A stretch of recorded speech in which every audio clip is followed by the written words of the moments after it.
What's up YouTube? Here's a quick review of the new Samsung 57-inch dual 4K monitor.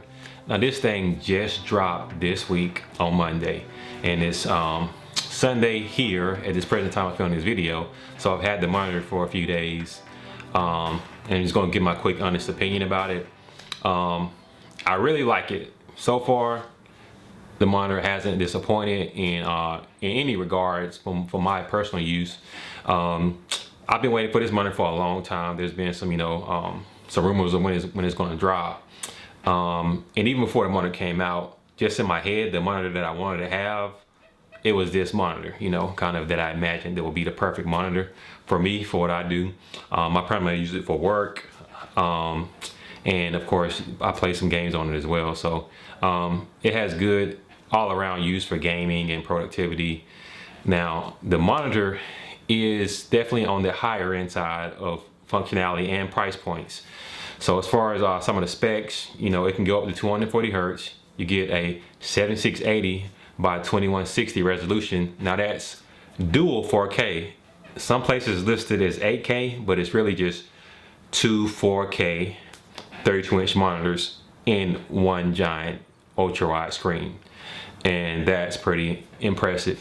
Now I'm upgrading this monitor, upgraded to this monitor from the Samsung 49-inch. I had the Odyssey G9 monitor. I didn't have the Neo version, which was a little bit step up because it has more mini LEDs. So I'm upgrading for the first edition of the G9 49-inch. And I like that monitor, but it was just missing a little bit of real estate for me on the height. Not so much the width, but more so the height. I just need a little bit more pixel, and I think it's running about 104 pixel density. This is 140 ppi pixel density, so the resolution is much better and got some more real estate due to the size and the additional pixel density, which is great.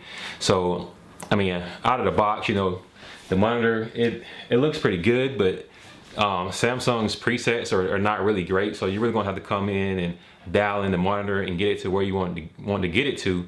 And also you're gonna have to use some of the HD calibration software that Windows have to get that HDR content where you want it. Excuse me, not HD calibration, but HDR calibration software to get it to where you want it to be for using HDR on this thing and playing video games and all that stuff. Definitely some tweaking there to do in the settings and dialing in things to get it where you want it to be. Now I also have a OLED. A lot of people may say, hey, it's not an OLED, and you can get the OLED this out. The OLED looks great, but they don't have an OLED in this size yet. That may be dropping sometime next year. I would assume that what the next step would be. But honestly, this thing looks great to me. I don't even think you necessarily need to have an OLED. The only reason I would probably get an OLED if it came out, because it'll probably be much smaller, in a much smaller product. The monitor won't be as big and bulky on the back. It'll be more that flat screen look on the back side as well. I do have the Sony OLED that I use for my secondary monitor and watch movies and stuff on. And the OLED is definitely inky and has that contrast. This thing is pretty close to an OLED.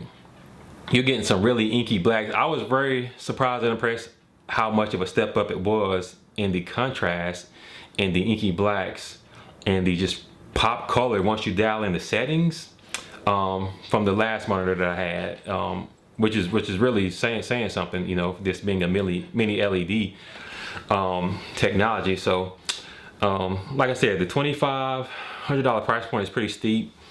Now I think there will be some sales going on with this monitor where you probably can get $500 off of it. I've seen there has some pre-order promotions where you can get a $500 gift card in addition with the monitor for pre-order through Samsung and Best Buy and a few other places.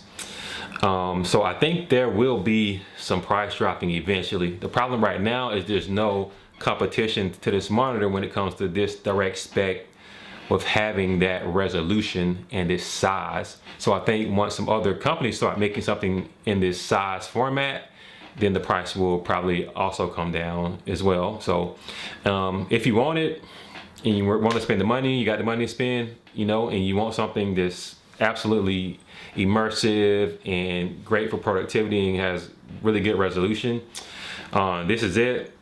And if you want to wait it out, wait till the price drops, maybe $500, maybe more, find it on sale. You can try that route.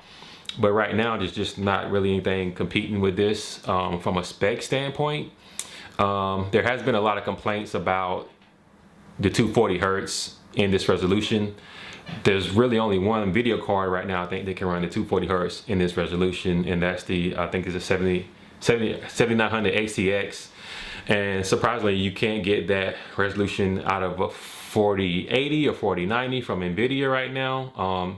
They're saying there may be some software firmware updates where you can, that'll fix that issue. So we'll have to wait and see. I don't know when that may happen or not, but we can wait and see.